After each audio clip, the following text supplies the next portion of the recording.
In this video, we're going to be showing you how to take resting blood pressure.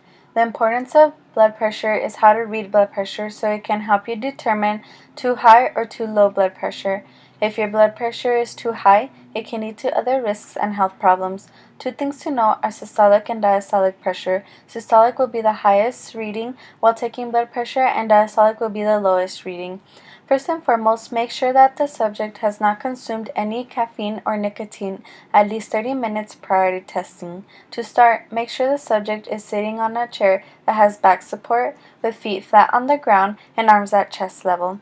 Subject should rest for at least 5 minutes in order to take resting blood pressure. After 5 minutes, place the cuff on the subject's left arm since it is closest to the heart. Lift sleeve out of the way. Line the term brachial artery with the subject's brachial artery.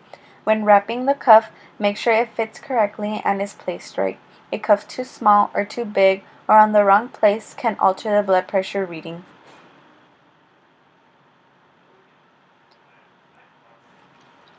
After cleaning the stethoscope, put it on, having the earpieces facing away from you. Tap on the diaphragm to make sure it is on. Using 2 fingers, preferably index and middle fingers, hold the diaphragm in place on brachial artery below the cuff. If thumb is placed on the diaphragm, the thumb's pulse may alter the blood pressure reading. Once everything is placed, inflate the cuff to about 200 millimeters of mercury, which is indicated on the reading. Slowly switch the trigger to deflate. Carefully listen to Korotkov sound, which sounds like a thump. The first sound heard is the systolic blood pressure reading, and the last sound heard is a diastolic blood pressure reading. Record both readings and repeat process to get an average blood pressure reading.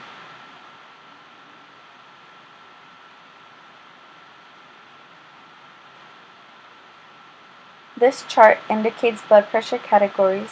Normal blood pressure has a systolic reading of less than 120 millimeters of mercury and a diastolic reading of less than 80 millimeters of mercury.